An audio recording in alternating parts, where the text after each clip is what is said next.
Will the tragedy in Tucson usher in the era of civility President Obama called for last night? How will both parties get back to the business of facing our common challenges? Here to take on those questions this morning, one of the rising stars of the Republican Party, New Jersey Governor Chris Christie. Thanks for coming in this morning. Thank you, George. So did the president strike the right chords last night? Yes. What did you think of the speech? Listen, I thought it was excellent. I thought he did exactly what you want a leader to do at a moment like this, which is to remind us of the things that we have in common, remind us of the things that unite us rather than divide us, and to not try to play politics at all. And the president hit all those things last night. So I was really happy to see what he did. You're out there all the time with your constituents. I know you're doing another town hall meeting today. Is this something that you expect? Does it feel to you like this is a moment for the entire country? Yeah, I think, listen, we have to be reflective. I think we should be having this kind of reflection on a regular basis because, as you know, I mean, this is not an unusual period of vitriol in our country. In politics, you know, you look back and you can say in almost every presidential campaign that you've seen high levels of vitriol and anger and bitter things being said about people that they probably didn't deserve to have said about them. I think we have to constantly be examining ourselves for how we act in a civilized society. Doesn't mean we can't disagree. Of course we disagree, but we should be looking at this all the time, not just have a tragedy spur us to do it, because we have to treat each other with some level of civility, even when we disagree with each other. Meanwhile, Sarah Palin coming in for some criticism today after using that term blood libel. You think she knew what she was getting into with that?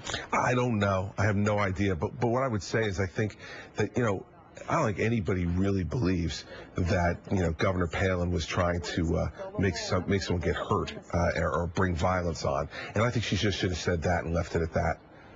Let's move on to your own state of the state. You were giving a big speech this week as well, and in your speech you took credit for turning New Jersey around from being a basket case. But some of your critics, some of the top Democrats in the state, say that your priorities are misplaced.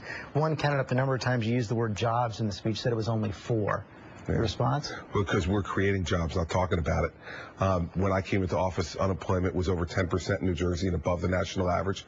We're still too high. We're at 9.2%. We're down almost a full point in a year, and we're below the national average now. Last month in November, still above 9%. Yeah, I said we're not good enough yet. And when I said, I didn't say we turned it around. What I said in the speech is the state of the state's improving, getting better every day. But last month in November, the last month we have for jobs in New Jersey, 1 of every 5 private sector jobs created in America was created in New Jersey. So our policies are helping to create jobs and create a positive business environment where the private sector wants to grow again.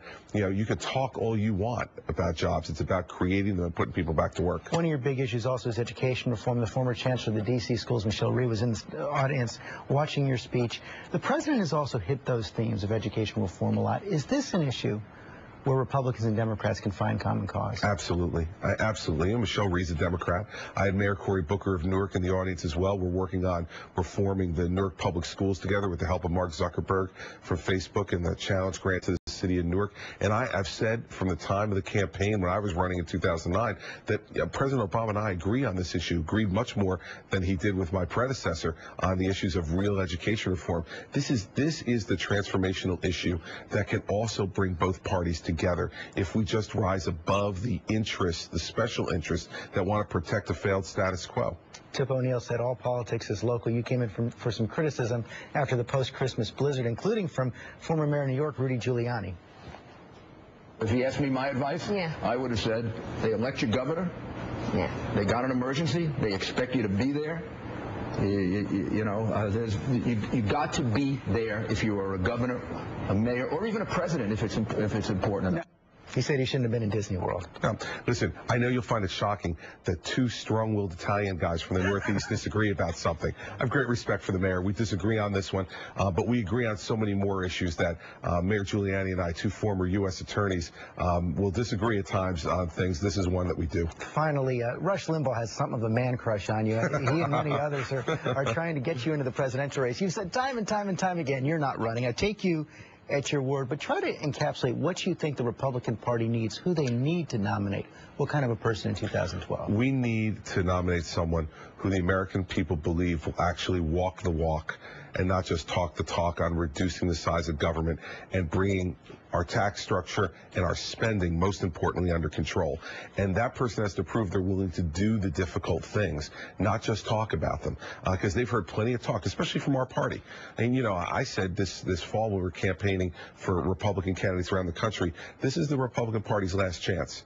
It's put up or shut up time for us now that we've won the House. We better do what we said we were going to do, or we're going to get sent to the wilderness without a compass for a long time, George, and we're going to deserve it because we've talked about it. Now let's do it. Okay, Governor Christie, thanks for coming in this morning. Thank you, George. We'll be right back.